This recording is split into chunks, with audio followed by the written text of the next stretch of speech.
Okay, so let's have a look at the opening. The opening phase, we're just going to bring our knight supporting the pawn. There are things that we've been practicing. Don't know if that's the right position. No, let's just bring the bishop here. And then you don't want to labour on the fact of the opening. The opening is probably 3 or 4 moves, and then so basically now we've passed the opening. You want to try and make your opening as best as possible in terms of as sure a footing as you can get. So now we're in mid-game. So I'm actually just going to start attacking now because I don't want to be in mid-game too long. I just want to transfer now into the psychology of end-game opening. So from these few moves here, I'm now focusing now on the end-game opening as best possible. The weak areas around the king, if we can. But not forgetting that we've got other stuff to contend with, or stuff we can give the opponent to think about, because they'll be giving us things to think about. That's very rare that the bishop takes the knight there. Very rare indeed. Alright, okay, so it makes it a little bit unusual.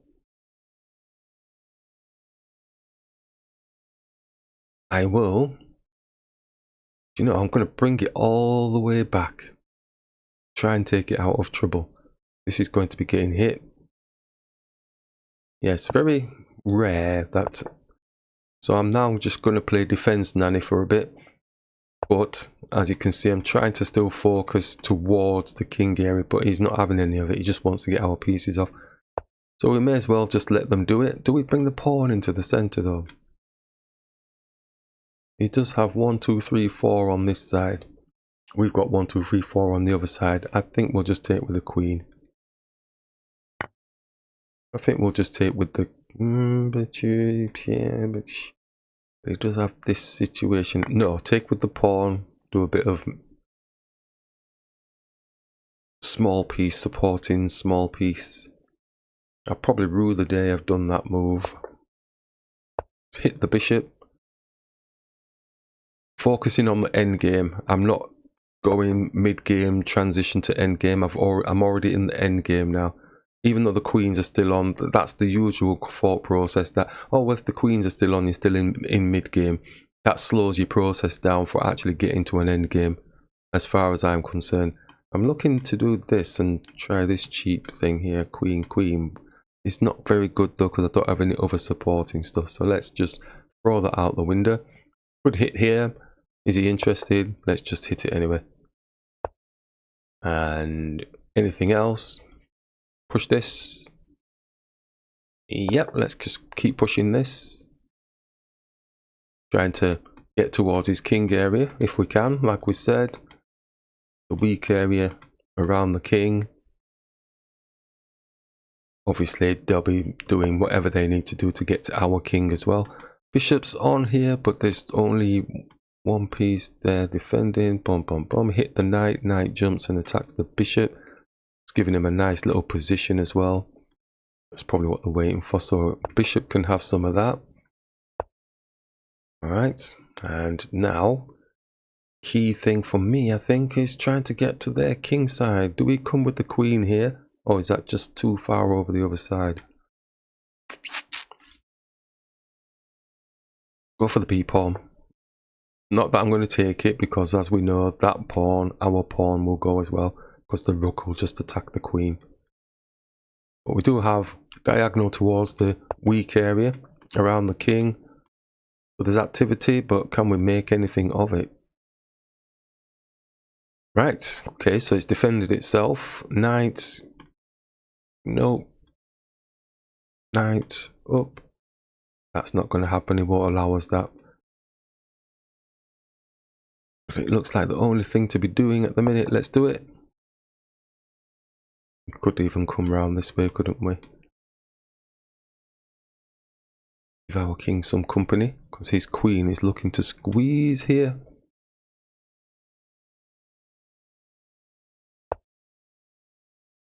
So he's giving us things to think about, because if we do take, what happens? He takes the knight. I'm going to bring the knight across rather than over here.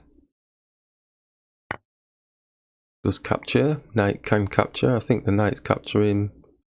think the knight's capturing. Yep, knight's capturing. Knight's attacking the bishop. Does that mean something to us? Bishop can come back. Is he hitting something else?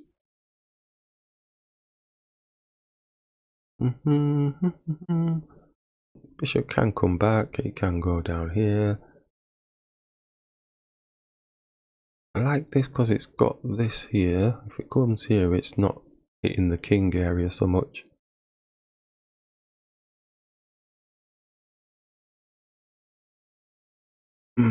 He's going to get a 2-on-1, isn't he?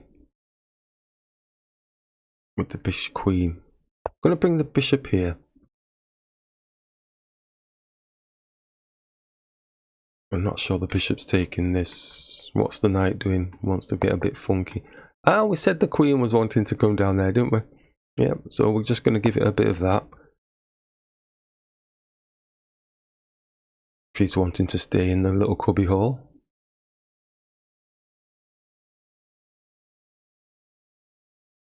Yep, so same thing. They're wanting to put pressure on our king area. That's the whole idea behind chess.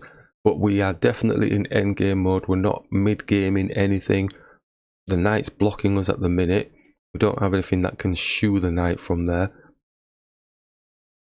So we've got one, got potential, still got potential again coming back. So swing the bishop here. I'm going to bring the bishop here. I don't like the fact that the knight can come here. So maybe we go here. That this pawn's got no protection. Sure, they'll see that. Let's go here. Not too happy the knight's got space. Still got to block, but in my head, got to finish the game, got to end the game. Don't want to be dancing around, but we still got to block because the opponent wants to end the game too. People may go, well, you're in mid-game. I'm not. I'm end-game psychology. I want to finish the game, not quick and dirty tactics. I want to find a good position if I can to actually focus and finish the game. Because you miss opportunities.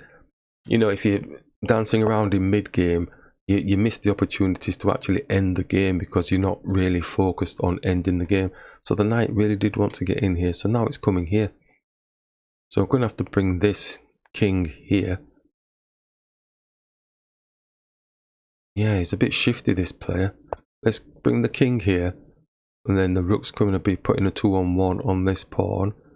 And then that's going to give him space to take and take and take. Ooh. Ah, you can see the picture already, the pattern already of you losing all your pawns and stuff.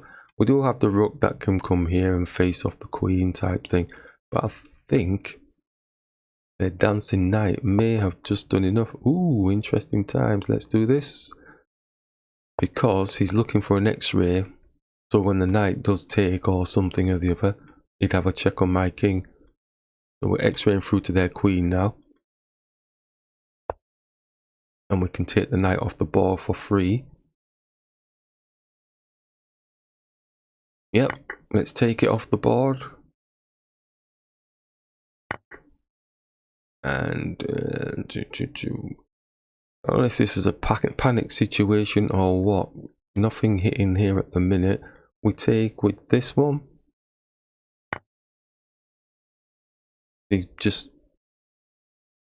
Is it a panic? It looks like a panic thing to me, which is good for me. Yeah, I think they've given up now, haven't they? He's not got a check on my king, is he? No.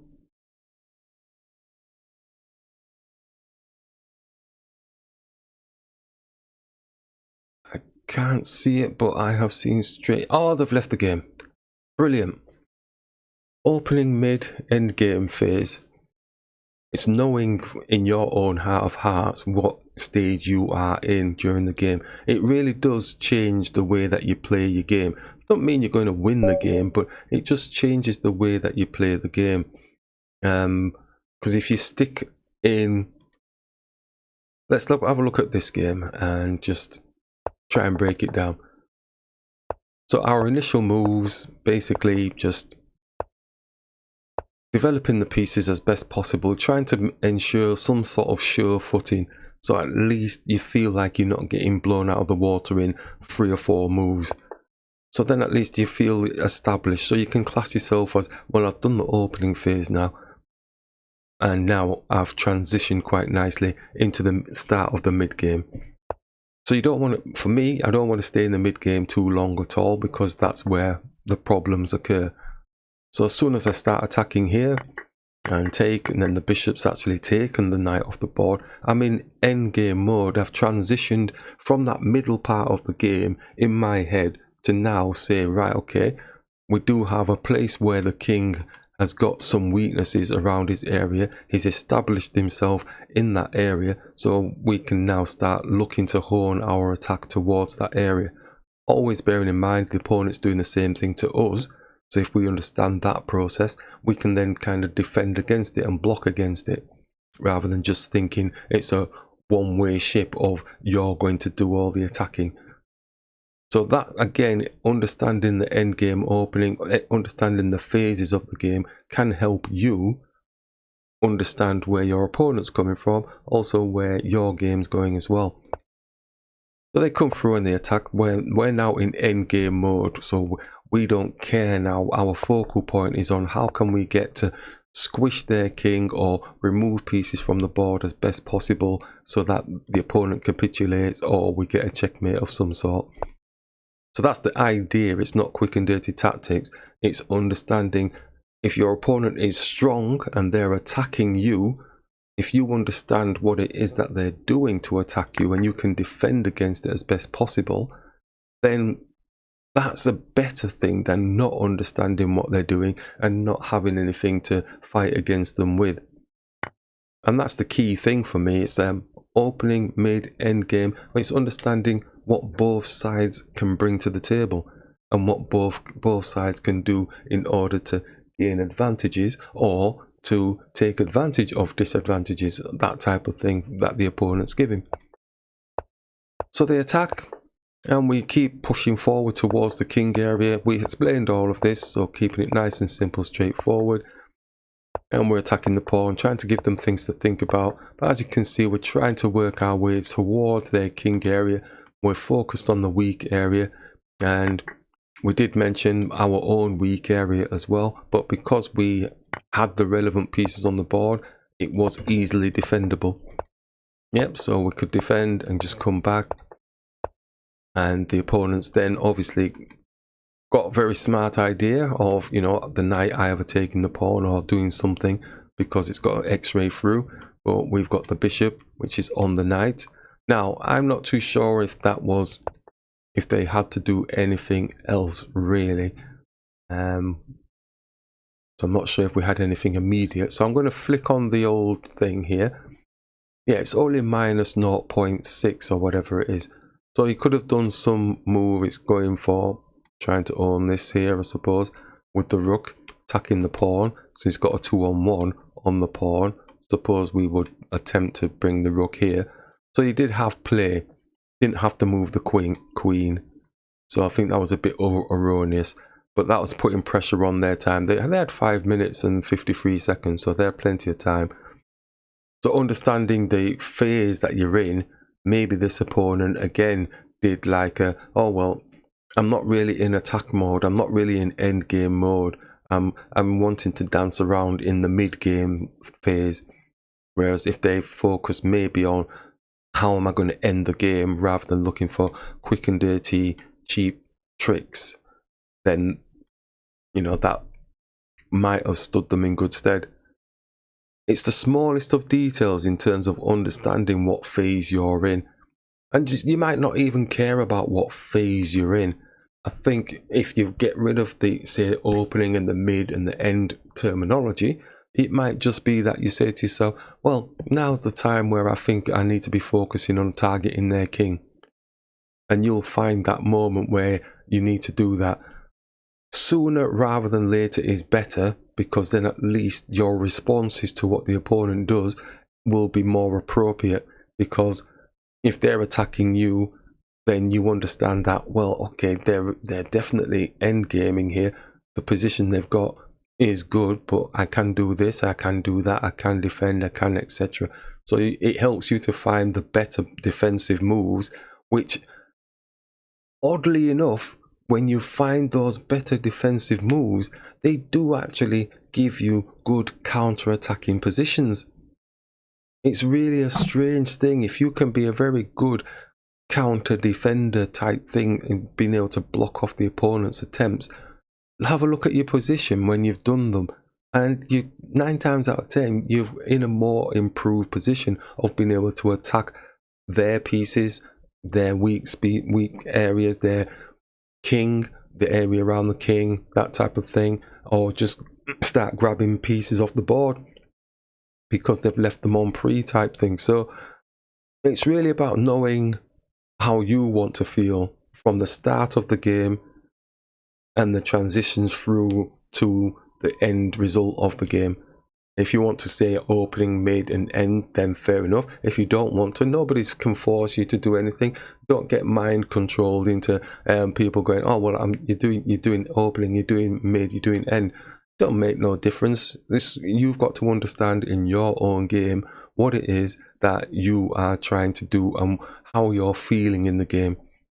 The danger comes when if you are in the game and you start well, but then you start playing like you're just starting, or you play like you're just in the middle of the process, and you're just dancing around and not really going for any type of finish, then that's where the struggle comes. You know, if you then start, you go to the middle and then you get to the end of the middle, and then you're going back again because you've not really got a focus on anything, then you're not going to bake a good bread, you know? So you've got to focus on making that bread a good bread. Yeah, do you know what I mean?